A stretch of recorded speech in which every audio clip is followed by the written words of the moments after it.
Sir, मैंने collector की job से रिजाइन करने का फैसला किया है। ये जॉब एक पर्पस से ज्वाइन की थी, ना कि सैलरी के लिए। ये जॉब एक जरिया था ताकि जनता के बीच रह सकूं, उनका भला कर सकूं। शायद अब तक पावर और पॉलिटिक्स का खेल आप नहीं समझ पाई, या फिर जानबूझकर अनजान बन रही हो। क्या ये भी इंक्वायरी का एक हिस्सा है? इसे अदरवाइज मत लें। एज योर सीनियर शुभचिंतक होने के नाते पूछा। सर, मुझ पर चल रही इंक्वायरी के हेड हैं आप, पर मैं इस पावर पॉलिटिक्स का मोहरा नहीं हूँ। आई एम अ डेमोक्रेट और वही रहना चाहती हूँ। आपके द्वारा इशू सस्पेंशन लेटर में आपने सिर्फ पॉइंट 3 का रिप्लाई दिया है। मैंने अपने पावर्स को मिसयूज नहीं किया। अगर किया होता तो उसके इम्प्लीकेशंस इतने सीवियर नहीं होते जितना कि उस वक्त कोई हार्ड डिसीजन ना लेने पर होता। जिसे आप पावर पॉलिटिक्स का नाम देते हैं, उसे मैं एंटी डेमोक्रेसी का नाम देती हूँ। जिन लोगों के डेमोक्रेटिक राइट्स के लिए इतनी कंसर्न हो रही हो और वो जाहिल लोग डेमोक्रेसी का मतलब तक नहीं जानते, उन अनपढ़ अंडर सेविंग लोगों के लिए लड़ना मेरी नजर में बेवकूफी है। क्या ये उनकी गलती है? जनता को उनके राइट्स बताना गवर्नमेंट का कर्तव्य नहीं है क्या? गवर्नमेंट की जॉब करने वाली सरकारी ऑफिसर गवर्नमेंट पर ही उंगली उठा रही। I don't understand. तुम गवर्नमेंट के साथ हो या उसके खिलाफ हो? देश के लोग ही गवर्नमेंट बनाते हैं। आपकी नजर में गवर्नमेंट क्या है? वैसे भी मैं सरकारी ऑफिसर नहीं रही, एक फॉर्मर कलेक्टर हूँ जिस पर इंक्वायरी बैठी है। This is the problem with you. ये एक ऑफिशियल प्रोसेस है, क्यों इसे इमोशनल इशू बना रही हो? मैं समझ सकता हूँ कि उस वक्त उन हालात में कैसे तुमने रिएक्ट किया होगा। सिर्फ तुमसे यहाँ 3 मिनट बात करके बात को समझो। ऐसे किसी एक्सीडेंट के साइड पे तुम्हें या हमें इमोशनल होने की या फिर उससे चैलेंज के तौर पे पर्सनली लेने की जरूरत नहीं है। तुम्हारी इसी अच्छाई की वजह से आज तुम्हें इंक्वायरी के चक्कर में इसीलिए पड़ना पड़ा। Do you understand that? वो मौत के मुंह में जा रही थी, बिना भावनाओं में बहे। मैं बिना अपना संतुलन खोए अपना कर्तव्य निभा रही थी।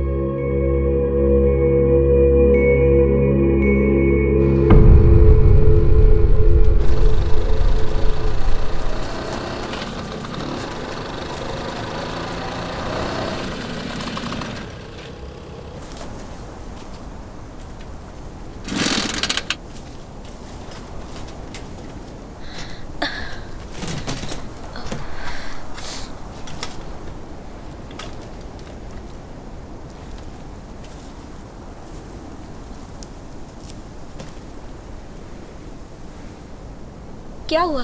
पेट्रोल नहीं है क्या? मुझसे क्या पूछ रही है? सुबह फुल था, तेरे निकम्मे भाई ने खाली कर दिया। सर पे चढ़ा रखा। ओहो, उसे गाड़ी देने से पहले मुझे पूछा था क्या?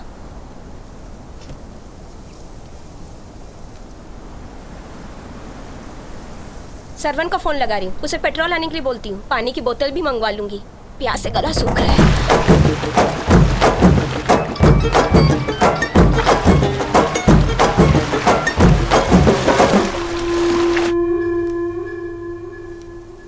मेरा फोन नहीं उठा रहा है, आप अपने फोन से करो ना।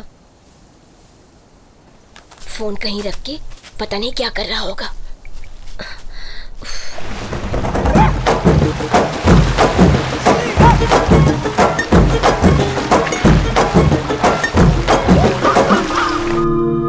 कहाँ चली गई?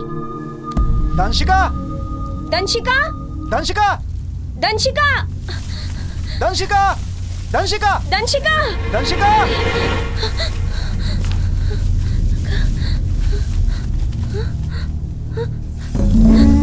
सांप! इधर आओ। दंशिका, बहुत हो गया, पत्थर फेंको, चलो यहाँ से। ये गाड़ी किसकी है? क्या पता, शायद हमें पानी मिल जाए उनसे।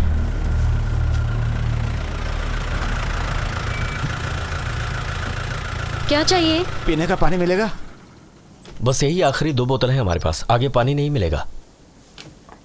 ये कोल्ड ड्रिंक ले लो। नहीं मैडम, गला खराब हो जाएगा, पानी दीजिए ना। अच्छा ये बताओ, क्या वो तुम्हारी बेटी है? हाँ मेरी बेटी है वो। उसकी उम्र क्या होगी? 4था साल लगा है अभी। उसे पोलियो ड्रॉप दिए है ना? नहीं मैडम। ये कैसी आवाज है? बहुत ही सुरीली है। आवाज तो किसी पक्षी की है पर दिखाई नहीं दे रही। एक खास गौरैया है, सिर्फ गर्मियों में दिखाई देती है, ज्यादातर अकेले ही घूमती है, यहीं उड़ती रहती है। हाँ। बच्चे भी आसानी से पकड़ लेते हैं उसे। इतना ही नहीं, अपने अंडे पगडंडियों पर देती है और रात को जब जानवर घूमते हैं तो खास आवाज निकालती है। बच्ची को नीचे उतारो। मेरी बेटी दंशिका। हाय, तुम्हारा नाम क्या है? दंशिका। कोई कविता सुनाओ। चिड़िया रानी, तुम पेड़ों की ही रानी, सुबह सुबह उठ जाती हो, जाने क्या करती हो, तुम भी पढ़ने को जाती हो या नौकरी को जाती हो, शाम से पहले आती हो या बच्चों का दाना बहुत लाती हो? अच्छे। चलो मुंह खोलो, तुम्हें एक चॉकलेट खिलाती हूँ। सुना है इस जगह से कोई रॉकेट लॉन्च होने वाला है? हाँ मैडम, उस दिन पूरा गांव जश्न मनाएगा। कोई आदमी काम पे नहीं जाएगा, गांव में मिठाई बांटी जाएगी, मंदिर में पूजा भी होगी। रॉकेट के उड़ने पे तुम्हें इतनी खुशी क्यों? ये इज्जत की बात है, देश का नाम रोशन होगा। ये कोई छोटी बात नहीं है, सबको गर्व होना चाहिए। ये तो अच्छी बात है। मैडम डॉक्टर का फोन है। इस वक्त? Hello sir. अभी तुमने जो फोटो भेजी है कौन सी जगह की? कत्तूर। बहुत अच्छी फोटो आई है। Thank you. इन फोटो को हम बैनर में डालेंगे, लोगों का भरोसा बढ़ेगा हम पर। जी सर। अच्छा, वहाँ एक बाइक है जिस पर घड़े लटके हुए हैं। मुझे इलाका सूखाग्रस्त लगता है, अगर किसी एनजीओ या रिपोर्टर की नजर पड़ गई तो खामखा इशू बन जाएगा। ऐसा करो, माँ बेटी की अलग से फोटो ले लो और दोनों खुशहाल दिखने चाहिए फोटो में। ठीक है सर। क्या मैं एक फोटो ले सकती हूँ? जरूर लीजिए। एक फोटो ले लो। ठीक है। वहाँ खड़े हो जाओ। आगे आइए। मुंह खोलो। मैडम रेडी हैं आप? मैडम पीछे कुछ लोग दिखाई दे रहे हैं।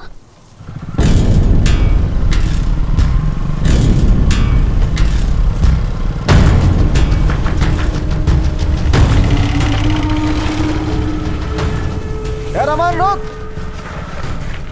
थोड़ा पेट्रोल चाहिए था। अरे 3 दिन पहले मैंने 30 रुपए का भरवाया था, तुमसे मांगने वाला था, तुम मुझसे ही मांगने लगे। ठीक है जा। ये नर्स किसका इलाज करने आई है खेतों बच्चे में? को पोलियो ड्रॉप दे रहे हैं। पिलाने दो। पूछना कोई ऐसी दवा है क्या जिससे उम्र भर प्यास ही न लगे?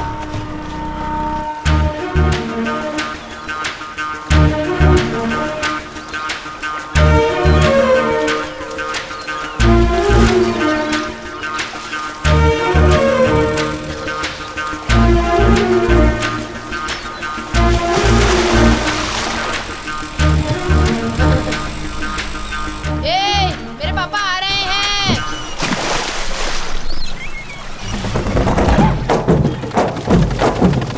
अरे भागो भागो, चलो जल्दी।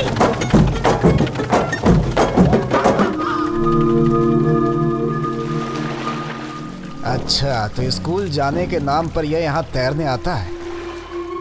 आज पूरा करता हूँ तेरे तैरने का शौक। कब तक साहबजादे अंदर छुप के बैठते हैं।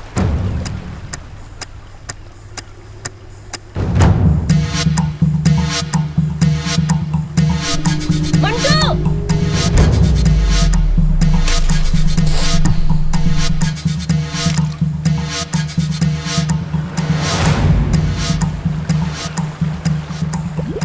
वो पानी के भीतर है ना? अब जाओ यहाँ से। जब तक आप नहीं जाओगे वो नहीं निकलेगा। जाओ आप, जाओ।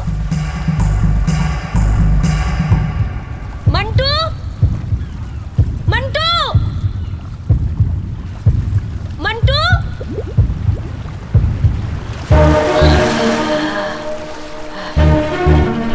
जानवर हो क्या? जानवर हो क्या? पापा चले गए क्या? कब से चिल्ला रही हूँ तब भी नहीं सुनता। निकल जल्दी आ। अरे अरे रुक, अरे रुक मंटू। कब से मस्ती कर रहा है हा? स्कूल जाने के बजाय यहाँ पानी में खेल रहा है। पढ़ाई कर ले वरना मामा की तरह मजदूरी करना पड़ेगा। दिखता नहीं, आए दिन इसे लोग कुछ न कुछ बोलते ही रहते हैं और मार भी खाता रहता है। स्कूल में मार पड़ती है। ठीक से पढ़ाई करेगा तो क्यों मारेंगे? जो पढ़ाई करते हैं उनको भी मारते हैं। वो राक्षस है, खाल खींच लेते हैं। ये क्या? मास्टर जी को राक्षस बोल रहा है? राक्षस नहीं, उन्हें यमराज का बाप भी बुलाता है। ये बुलाया तो आपको मिर्ची क्यों लगी? तेरे बाप लगता है वो। मामा से ऐसे बात किया करते हैं? इसे ही बुरा बोल सकता हूँ मैं? बदतमीज कहीं का। मैं बदतमीज नहीं हूँ। सुना दीदी, बहुत बोलने लगा है आजकल। हाँ? हाँ? बहुत बोलने लगा है। चल। ऊपर देख, रॉकेट है। तुम्हें भी बुद्धू बना दिया दीदी। मंटू, भागती रहो दीदी मंटू, आप। सुन।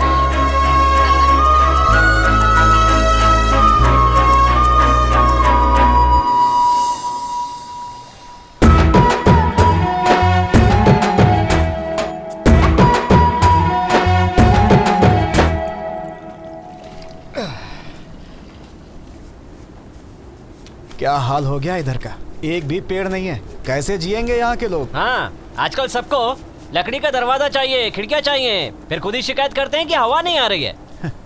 तुम लोगों को याद है ना, हाँ। जब हम लोग छोटे थे तो यहाँ पेड़ों के पीछे लुका छिपी खेलते थे। अब कोई खेल सकता और है? इन्हीं पेड़ों पे लड़कियां सावन में झूलती थी और हम यहाँ से फल चुरा के भागते थे। सुन, सिर्फ यहाँ के जंगल नहीं उजड़े, बचपन की यादें भी धुंधली पड़ने लगी हैं। अब तो लगता है पेड़ पौधों की जगह सीमेंट के जंगल बस जाएंगे यहाँ।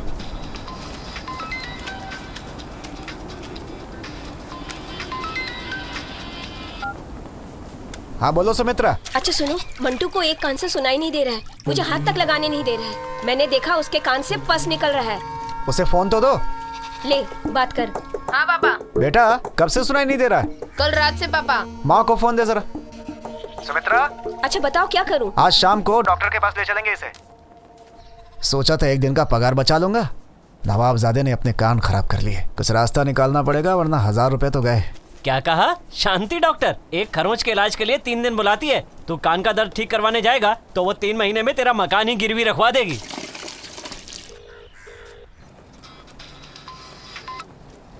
अब क्या है? भड़क क्यों रहे हो? अपने भाई पे कोई पैसा नहीं खर्च कर रही हूँ मैं। क्या शांत रहो, इस गर्मी में आकर काम कर तब समझ में आएगा। बोलती है दिमाग गर्म है। अरे 4 बोतल पानी पी चुका हूँ सुबह से। देखो फिक्र मत करो, डॉक्टर के पास नहीं जाएंगे, आप सीधे दवाई की दुकान से दवाई खरीद कर लेकर आइए। ये गलत होगा, कितने भी पैसे क्यों न लगे, कान के डॉक्टर को ही दिखाते हैं। भूल गए, मुझे दंशिका के लिए केक लेने जाना है। मेडिकल से लेकर आप दवाई लेकर आइए। श्रवण तो यहीं रुक, दवाई लेकर आता हूँ। ठीक है। दर्द की दवाई है क्या? किस लिए? कान के लिए। कान से पस आ रहा है क्या? कान कुछ गीला सा है और उसमें से बदबू आ रही है। किस गांव से हो भाई? कत्तूर। कत्तूर? सुना है वहाँ कोई तालाब या झील नहीं है, सिर्फ खारा पानी है। उसी में तो तैरते हैं। कान में खारा पानी जाने से पस बनता है। ये ड्रॉप दे रहा हूँ, इसे 24 घंटे में कान में 3 बार डालना। कितना हुआ? 25 रुपए।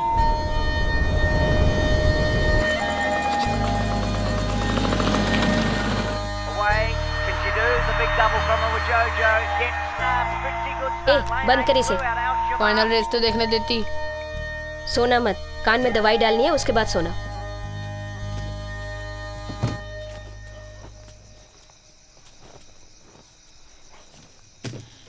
सुनो, पानी का रेस देखता रहता है, तैराकी का बहुत शौक है उसे। ए, अपना काम कर।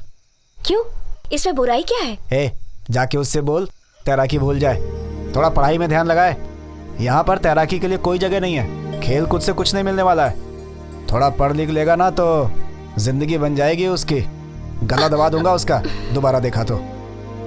कभी कबड्डी का खिलाड़ी था मैं, ताकत बहुत थी मगर पढ़ाई में ठस। आज तक भुगत रहा हूं।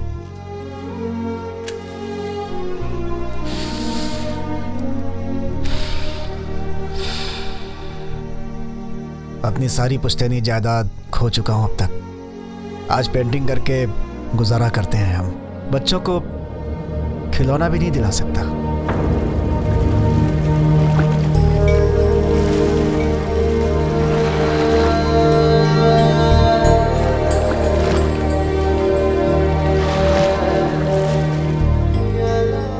जिस गरीबी ने आपकी कबड्डी छुड़वाई, क्या वही गरीबी इसे पढ़ने देगी? एक उम्मीद तो है, किसी तरह पढ़ लिख जाएगा तो आगे जाकर कुछ काम करेगा, समाज में थोड़ी इज्जत तो होगी। आपकी जिंदगी उसकी जिंदगी से अलग है। सुनिए, आप अपनी नाकामी की कहानी उस पर मत थोपा करो। एक बार इसे तो देखो। मुझसे कह रही हो? मुझे वो दिन याद है, मुझे देखकर पानी में छिप गया था वो। सांस रुक सी गई थी। एक बार तो लगा कि मैंने अपने बेटे को खो ही दिया है। जानता हूँ वो हुनरमंद है, फिर भी उसे तैरने से रोककर पढ़ने के लिए कह रहा हूँ। तुम्हें लगता होगा कि मैं गलत हूँ, लेकिन मैं क्या करूँ बताओ? अगर मैं गलत हूँ तो भगवान मुझे हमेशा के लिए उठा ले। ऐसी बातें क्यों करते हो?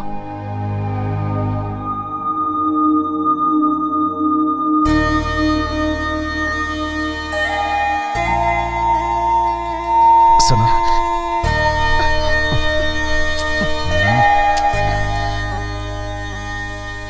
एक बार आओ ना। मंटू जाग रहा होगा। बेटा सो गया क्या?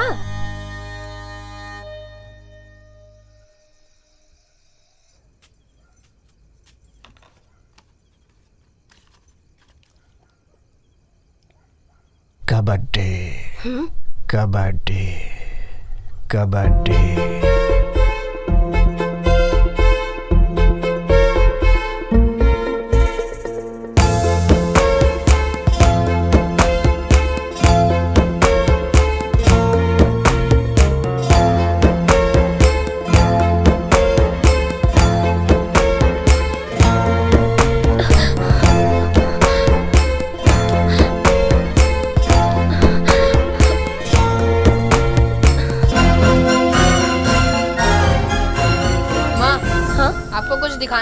क्या है? ये तो हेलमेट जैसा कुछ है। पापा मुझे ये खरीदना है। अरे हेलमेट ही है, इसे पहनने से पानी कान के अंदर नहीं जाता। हाँ। कभी पेन कॉपी के लिए नहीं पूछा? फिर से पानी में तैरने जा रहा है तू। किसी दिन तेरे कान को उतार दूंगा मैं। अच्छा, कलछुल में सब्जी लेकर आना। क्यों उसे सर पे चढ़ा रही हो? अरे कल रात को समझाया था ना, बच्चों को नहीं डांटते और आप डांटे जा रहे हो। है, पीठ पे पानी डाल। बाप हूँ मैं, दुश्मन नहीं। हाँ हाँ।